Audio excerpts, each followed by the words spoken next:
Bom dia, pessoal! Sejam muito bem-vindas e bem-vindos a mais um Manhã Diversa. Como é bom ter você aqui com a gente e bom dia para minha companheira de todas as manhãs, Mariana Zacaron. Bom dia, Roberta Hela, e bom dia para o pessoal de casa que está nos assistindo. Hoje é quarta-feira, dia 20 de julho, e nós vamos conversar aqui no programa, no Manhã Diversa, sobre a polarização na política e os seus desdobramentos na nossa sociedade. Hoje é comemorado o Dia do Amigo e nós vamos receber um psicólogo aqui no estúdio para falar sobre os benefícios da amizade. E é claro que nós queremos a sua participação.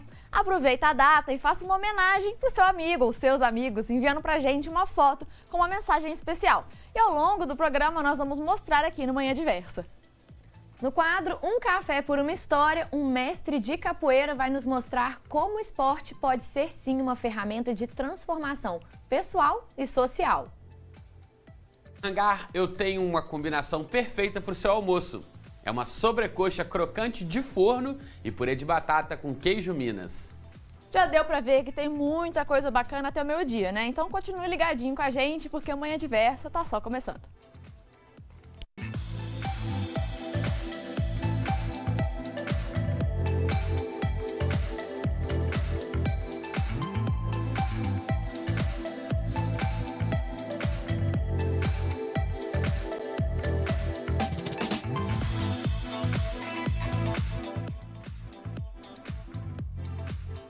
Em 2022 é ano de eleição e estamos vivenciando uma tensão social devido às diferenças políticas de cada pessoa. Muito se fala sobre polarização política, direita, esquerda, mas será que sabemos realmente o que cada uma dessas ideologias significa? Afinal, é possível afirmar que estamos vivendo um período polarizado? Para responder essas e outras questões, convidamos o cientista político Fernando Perlato, que já está aqui no estúdio com a gente. Seja muito bem-vindo, Fernando. Muito obrigado, bom dia a todos e todas. E é isso, né? Ano de eleição, então a gente está realmente vivendo aí essas tensões, né, no Brasil e também, eu acho que no mundo, e que esse assunto ele precisa de ser debatido, porque às vezes a gente acha que a gente entende, mas quando vai ver na prática, a ideia que a gente tinha é totalmente errada. Então, hoje vamos aqui tentar ser didáticos, né? Então, o que significa, para a gente começar, polarização política? Bem, a ideia de polarização tem a ver basicamente com a ideia de disputa, né? A política, ela se faz pelo consenso, pelo acordo, mas a política também ela é marcada, né, pela disputa, pelo dissenso, pela controvérsia, né? Ou seja, nós temos os partidos políticos, a própria ideia de partido político pressupõe partes da sociedade. Então é normal na política ela ter polarizações, ou seja, as pessoas elas divergem em relação a questões como desigualdade, a questões relacionadas a assuntos morais. Então é normal ter polarização, né? A grande questão, que eu acho que talvez seja a particularidade desse momento que a gente está vivendo, é uma espécie de uma radicalização da polarização política, né? Ou seja, a polarização política hoje ela tem ganhado um novo contorno, mas a polarização ela é uma marca mesmo da política. Para a gente talvez ilustrar um pouco mais esse conceito, que outros talvez momentos históricos que é possível apontar em que existiu talvez uma polarização, seja uma como a gente está vendo agora no país, né? Ou talvez uma ali que de alguma forma influenciou os eventos históricos de alguma forma? Se nós fôssemos pegar, por exemplo, no caso geral, pensando no mundo de modo geral, acho que a polarização ela esteve presente em outros contextos da nossa história, como, por exemplo, no período durante as guerras, né, no contexto da Primeira e da Segunda Guerra Mundial, por exemplo. No caso do Brasil em particular, nós tivemos alguns contextos mais particulares de polarização política, como, por exemplo, no contexto que antecedeu, né, o chamado golpe militar de 64. Né? Ali entre os anos 60 e 64, a sociedade brasileira ela se polarizou de modo muito intenso, né, sobretudo porque nós vivíamos internacionalmente o contexto chamado de Guerra Fria, né, onde tinha os Estados Unidos de um lado defendendo o capitalismo e a União Soviética do outro lado defendendo o socialismo. Então isso impactava de um modo muito forte os diferentes países, entre os quais o Brasil. Então essa polarização ela acabou refletindo muito forte nesse contexto específico. Fernanda, então, pelo que eu entendi, a polarização, sim, ela faz parte da política, mas ela se apresenta, então, talvez em níveis aí diferentes e o que a gente está vendo, então, são alguns extremos, né? Exatamente. Então, para a gente poder falar um pouco mais sobre esses extremos, né, sobre essas características aí mais marcantes, a gente fala também de extrema direita e extrema esquerda. Então vamos por partes aí. A primeira pergunta, então, quanto a isso é: o que seria, então, a extrema direita? E é possível fazer essa ligação que talvez muitas pessoas fazem, né, com o fascismo? Como que essas duas coisas aí se correlacionam? Então, na verdade, nós podemos pensar em 3 grandes campos políticos, né? A esquerda, o centro e a direita, né? E entre esses 3 campos, nós temos os extremos, a extrema esquerda e a extrema direita. No caso da extrema direita, né, nós ainda poderíamos fazer uma divisão ainda maior entre direita radical e extrema direita. A extrema direita, assim como a extrema esquerda, de modo geral, a gente pode pensar que elas são muito críticas, né, ainda que a partir de pressupostos e posições diferentes, mas são muito críticas à própria ideia de democracia, né? Ou seja, a extrema-direita, e aí a gente pode sim, de fato, fazer uma associação com o fascismo, né? Que foi um movimento específico que surgiu na Itália, né? Nos anos 20, nos anos 30, ou o próprio nazismo que surge na Itália nos anos 20, nos anos 30, na Alemanha nos anos 20, nos anos 30, claro que com diferenças históricas, né? A história muda, né? Mas é importante a gente pensar que tem algumas particularidades e algumas proximidades. E a maior proximidade é essa crítica muito forte a isso que nós chamamos de sistema político. Ou seja, há uma crítica à própria ideia de partidos, há uma crítica muito forte à própria ideia do sistema legislativo, do judiciário. Então, a extrema-direita tem uma ideia muito forte, muito calcada na ideia da destruição, né? A destruição não é propriamente uma reforma das instituições, porque nós podemos defender uma reforma das instituições à direita e à esquerda. Isso faz parte, né, da democracia. Agora, a extrema-direita, ela pressupõe justamente uma ideia de destruição para a construção de uma nova ordem que não necessariamente passa pela democracia e que tem um pressuposto fundamental, que é a destruição do inimigo. Não apenas a destruição do sistema político, mas a destruição daquele de quem se discorda, né? Ou seja, o adversário político, que é normal no sistema político nós termos isso, ele se transforma no inimigo, né, a ser de fato efetivamente abatido. Então a gente já não está falando de democracia, a gente mudou propriamente o território.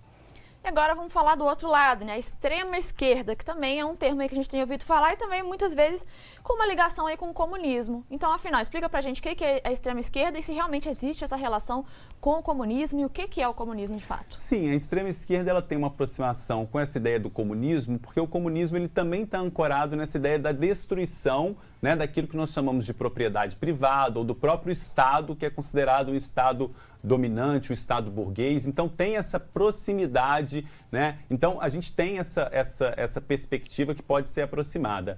Agora, qual que é a questão que a gente vive hoje, particularmente no mundo hoje? A extrema esquerda, os movimentos comunistas, eles tiveram uma força significativa no começo do século, né? Quando a gente pensa, por exemplo, na Revolução Russa, né, que resultou na União Soviética. Hoje, contemporaneamente, né, nós não temos, nos dias atuais, uma extrema esquerda propriamente forte politicamente, ou seja, que tenha ocupado cargos de governo, que tenha chegado ao poder, né? Hoje nós temos partidos políticos com posições de extrema esquerda, né, que criticam o sistema capitalista, que criticam a democracia, mas hoje, do ponto de vista político, se a gente olha para o mapa do mundo das democracias, o que a gente tem efetivamente são governos, né, que se aproximam mais de posições de extrema direita. Então quer dizer que a extrema esquerda ou grupos que defendam o comunismo não existam? Existem, mas hoje eles são muito minoritários na sociedade.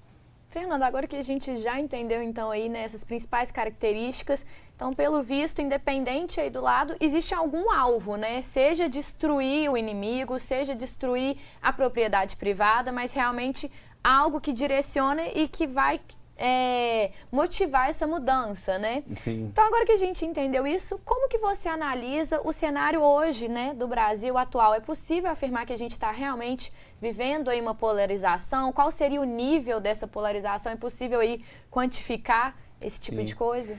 A política no Brasil, ela de um modo ou de outro, ela sempre foi polarizada do ponto de vista, se nós pegarmos a democracia no Brasil, desde o processo de redemocratização, né, com a Constituição de 88, nós tivemos a primeira eleição presidencial no Brasil em 1989, e pelo menos desde 1994, com a eleição que resultou, né, na eleição do Fernando Henrique Cardoso, nós tivemos uma polarização no Brasil, do ponto de vista nacional, entre o PT e o PSDB. né, de 1994 até 2014, na eleição, né, que coloca de um lado a Dilma Rousseff e de outro lado a Aécio Neves, nós tínhamos uma polarização entre PT e PSDB do ponto de vista nacional, que de um modo ou de outro refletia do ponto de vista estadual e municipal. Né? Não imediatamente, porque o Brasil também é um sistema pluripartidário, né? Diferentemente, por exemplo, dos Estados Unidos, onde nós temos pequenos partidos, mas basicamente a disputa se dá entre Partido Democrata e Partido Republicano. Né? No Brasil, nós tínhamos essa polarização, PT e PSDB, mas nós temos um sistema com muitos partidos. Né? Mas, de todo modo, essa polarização ela se refletiu muito forte até 2014. Ao longo dos últimos anos, sobretudo, né, se a gente quiser colocar um marco, né, seria, por exemplo, as manifestações de junho de 2013, né, que todos devem lembrar, né, mas as manifestações de junho de 2013, elas, de um modo ou de outro, inauguraram um novo contexto na política brasileira e, a partir de então, nós temos visto uma nova polarização, porque essa disputa entre PT e PSDB, ela passou para um outro patamar, né, ela foi, em grande medida, se radicalizando. Né? Então, essa polarização, que é uma polarização, porque as disputas, basicamente, entre PT e PSDB eram disputas normais do ponto de vista, não, nós devemos ter mais Estado na economia ou menos Estado? Nós devemos ter um Estado que protagonize políticas sociais ou não? Qual que deve ser a posição do Brasil do ponto de vista das relações internacionais? São disputas colocadas na democracia de modo geral. Mas, a partir das últimas, sobretudo a partir das eleições de 2018, nas últimas eleições, 2018, etc., nós temos visto uma maior radicalização dessa polarização política, que tem uma novidade. Né? A novidade é eu não utilizaria propriamente o termo polarização, porque quando a gente coloca polarização, parece que os dois polos estão defendendo os mesmos valores, os mesmos princípios, e particularmente não é isso que eu acredito. Eu acho que hoje a gente vive uma balança diferente. Mas, de todo modo, o que eu acho que é novo desde a redemocratização é que essa polarização, até para dialogar com o Dia do Amigo, né, essa polarização ela invadiu muito fortemente a vida cotidiana. Né? Assim, é impressionante como é que até 10 anos atrás a política era um território importante, mas as pessoas, hoje ela invadiu completamente. Né? As pessoas brigam com amigos, né? Terminam relacionamentos por questões da política, e eu acho que tem muito disso, né? Que tem a ver com outras questões de redes sociais, sobre as quais a gente pode, né, vai conversar depois, mas de todo modo eu acho que a gente vive um processo novo no Brasil. Essa radicalização, ela foi para um grau mais violento, né? Mais violento. Eu acho que é isso que é preocupante hoje, né? Porque hoje a gente está falando propriamente, se antes a disputa se dava, colocando em outros termos, se essa polarização antes se dava dentro da democracia, hoje a gente já está num outro processo onde a própria democracia ela está colocada em risco. E, Fernando, justamente no próximo bloco a gente vai discutir um pouquinho sobre os impactos disso na democracia, nesse ano de eleição e o papel das redes sociais nessa história toda. Então você aí de casa não sai daí, porque a nossa conversa continua no próximo bloco. Então aproveite e mande a sua pergunta pelo nosso WhatsApp que aparece aí na tela para você. A gente está aqui esperando a sua mensagem.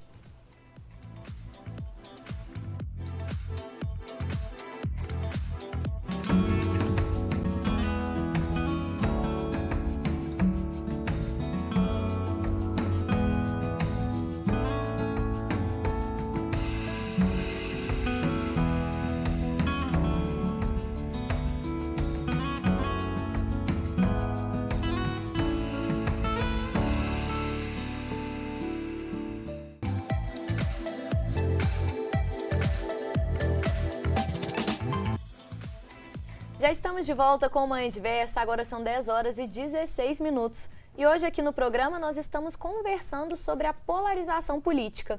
E quem está ajudando aí a gente a entender melhor, né, sobre esses extremos é o cientista político Fernando Perlato. Fernando, mais uma vez, muito bem-vindo ao nosso Manhã Diversa, muito obrigada por esclarecer, porque eu acho que realmente é muito importante, ainda mais num ano, né, como esse 2022 que a gente está vivendo aí.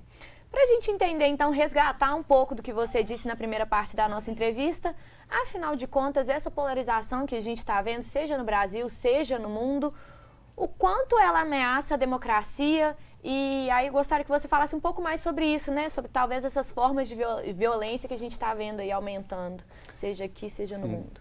Eu acho que a gente vive, na verdade, esse fenômeno não é exclusivo do Brasil, né? Ao longo dos últimos tempos, a gente tem visto um crescimento muito forte de grupos que colocam, grupos ou partidos políticos ou lideranças políticas que colocam em xeque ou ameaçam a própria ideia da democracia. Né? E qual que é a novidade que a gente vive hoje quando a gente contrasta, por exemplo, com décadas anteriores?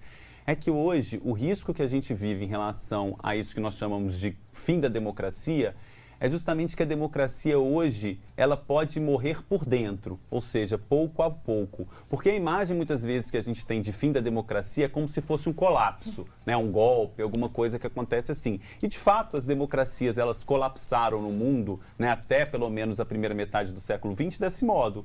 Né? Agora, a novidade que a gente vive, e esse é o grande risco colocado, é de que maneira que os próprios governantes eles podem colocar em risco a democracia a partir de determinados movimentos, como, por exemplo, o enfraquecimento do judiciário, os ataques à imprensa, né? Como que isso, de algum modo ou de outro, vai minando os pilares da democracia, que é a liberdade de expressão, né? Que é, em grande medida, o pluripartidarismo, o respeito, tratar o adversário não como um inimigo a ser eliminado. Né? Então, todas essas questões, elas são pressupostos. Um exemplo que a gente pode pegar é o que a gente viveu nos Estados Unidos recentemente, nas últimas eleições. Né? Ou seja, nós tínhamos um presidente, o Trump, que tem um processo eleitoral, ele é derrotado no processo eleitoral e ele próprio, como as próprias investigações recentes vêm demonstrando, né, insufla a própria população contra o sistema democrático. Ou seja, não é alguém de fora da democracia que coloca em risco a democracia, mas o próprio governante, ele pode por si só, né, colocar em risco e minar esses pilares. A democracia é como se fosse um prédio, né, ele tem estruturas, que são as instituições que precisam funcionar, o legislativo, o judiciário, que precisam ter liberdade para funcionar, a imprensa, que precisa funcionar. E a democracia, ela pressupõe, ela precisa não só de instituições, mas também de valores. As pessoas precisam ter aquilo que nós chamamos de cultura democrática, respeitar o outro, né, saber conviver numa democracia. E à medida que esses valores e essas instituições vão se enfraquecendo, a democracia, de fato, ela se coloca em risco. E você mencionou aí a liberdade de imprensa e de expressão, e esse já foi pauta aqui no programa, esse tema. Então, se você de casa quer entender um pouco mais sobre esse assunto, perdeu esse programa, você encontra ele lá no nosso YouTube.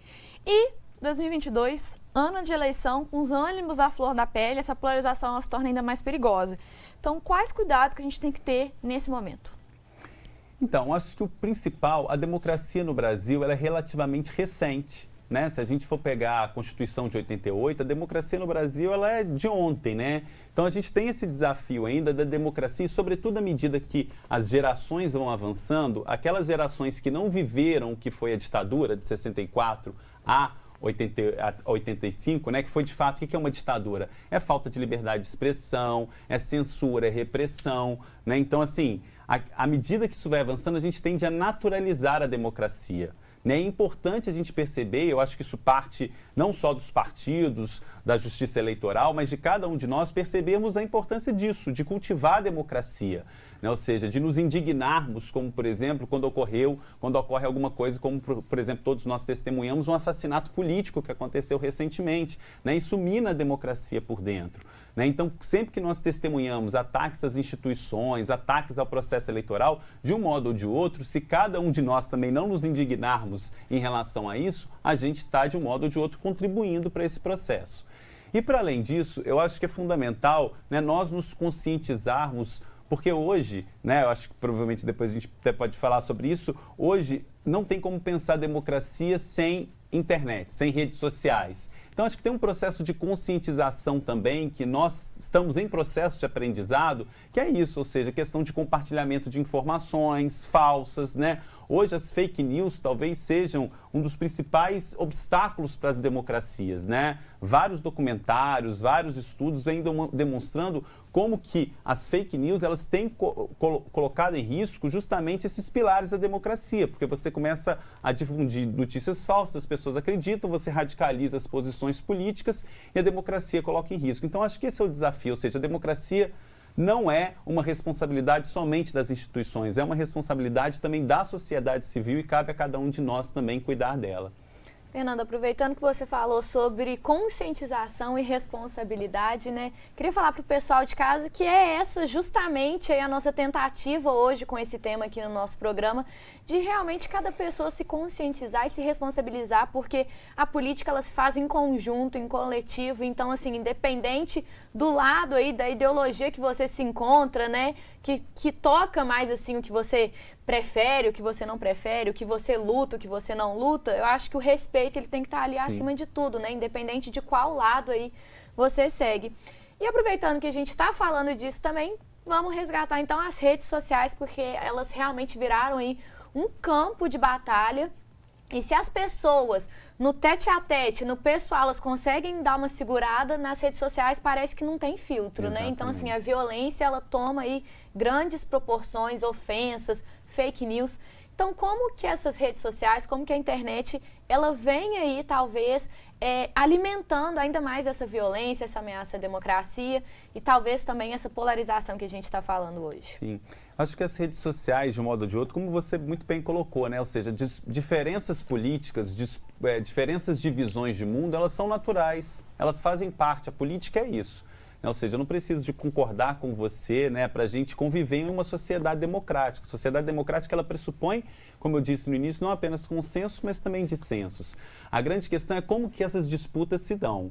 E aí as redes sociais, em grande medida, elas exacerbam, elas radicalizam essas posições, em primeiro lugar, pelo próprio funcionamento dessas redes sociais.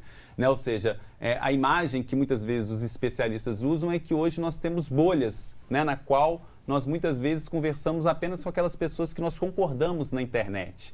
Né? Então, os meus grupos, seja do WhatsApp, seja do Facebook, eles tendem a ser com pessoas que pensam igual a mim, então eu tendo sempre a radicalizar as minhas posições. E qualquer posição contrária àquela é vista, né, com uma perspectiva negativa, etc. Então as redes sociais, pela sua própria forma, pelo seu próprio formato, elas tendem a radicalizar esses posicionamentos políticos. Então esse é um problema. E o outro problema é essa questão das fake news. Né? Ou seja, isso é um problema que muitas vezes a gente tende a minimizar. Né? As pessoas falam, não, mas eu só compartilhei uma notícia falsa. Não, isso é muito sério, isso é muito grave. Né? Porque, em grande medida, nós, enquanto eleitores ou enquanto cidadãos numa democracia, a gente forma as nossas opiniões a partir de informações. E se a gente recebe informações falsas, o risco da gente levar isso para outro lugar é enorme. Né? Então, é importante as pessoas se conscientizarem de que isso não é um problema menor. Né? Isso é muito sério. E aí, qual que é o desafio hoje que nós vivemos? De um lado, nós temos as instituições, porque tudo é muito novo, né? Assim, nós somos frutos de uma sociedade que se modifica muito rápido. Né? Até 2014, 2012, né, as eleições, a internet era um fator importante, mas não era estrutural. Hoje é. Né? Então, hoje a gente vê um esforço por parte do TSE, das diferentes órgãos que regulamentam a eleição, não apenas aqui no Brasil, mas no mundo, né? No sentido de tentar controlar esse processo de compartilhamento de fake news e responsabilizar. Né? Eu acho que esse é o grande desafio. Tanto políticos quanto setores da sociedade civil têm que ser responsabilizados, né? E saber e ter consciência de que hoje, né, a democracia ela pressupõe em grande medida informação. E informação falsa é, de um modo ou de outro, colocar em risco a democracia. A gente está recebendo participação do pessoal de casa aqui, ó, o Aloysson de Betim, nosso espectador aí de sempre, que está sempre participando. Muito obrigada pelas suas participações sempre, Aloysson. Ele pergunta o seguinte, eu acho que, inclusive, é uma pergunta que talvez muita gente tenha, porque a gente sempre acaba comparando com alguns outros países que vivem uma realidade muito diferente da nossa e que são quase que uma utopia, parece quase que uma utopia para a gente. Aí a pergunta dele é a seguinte: você acredita que a gente poderia, ao longo prazo, chegar a ser um Estado social-democrata igual, por exemplo, a Finlândia, com as nossas particularidades? A gente vê realmente esses casos e fica tipo assim, a gente tem que seguir esses exemplos. Mas será que é possível com a situação que a gente está vivendo atualmente? Eu acho que é possível, assim, quando nós pensamos essa ideia de um Estado social-democrata, o que é isso? Em grande medida são regimes democráticos, né, onde a gente tem pluripartidarismo, judiciário independente, legislativo independente, né? Mas nós temos um Estado que investe muito fortemente em políticas sociais, políticas de saúde, políticas de previdência social, né? Políticas de educação. Então, esses modelos dos países nórdicos, né? É um modelo, e esses tipos de governo social-democratas que a gente chama, eles se expandiram muito fortemente no contexto pós-Segunda Guerra Mundial, entre 1945 e 1975. Hoje em dia, os estados, de modo geral, eles estão passando por crises financeiras muito grandes, né? Então, é difícil os estados eles conseguirem manter, né, o mesmo nível de investimento social que nós tínhamos antes. Mas nós, no Brasil, temos uma vantagem muito grande nessa discussão, que é a Constituição de 88. A nossa Constituição, apesar de todos os seus limites e seus problemas, é uma Constituição que afirma direitos, né, afirma direitos básicos, como direitos políticos, direitos sociais, direitos civis. E os direitos sociais, por exemplo, nós vivemos uma pandemia agora que certamente, se nós não tivéssemos um sistema único de saúde assegurado pela Constituição de 88, certamente, né, os problemas teriam sido muito maiores. Então, nós temos uma Constituição de 88 que, de um modo ou de outro, já sinaliza para o estado de bem-estar social. Agora, em grande medida, de que maneira que a gente consegue garantir a proteção dessa Constituição para que ela possa, de fato, ter a sua consolidação nos próximos anos.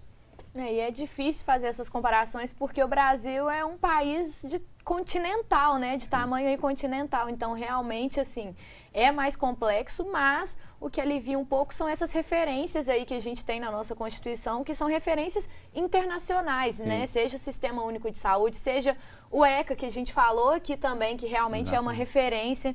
Então, assim, vamos ver o que nos aguarda aí no futuro.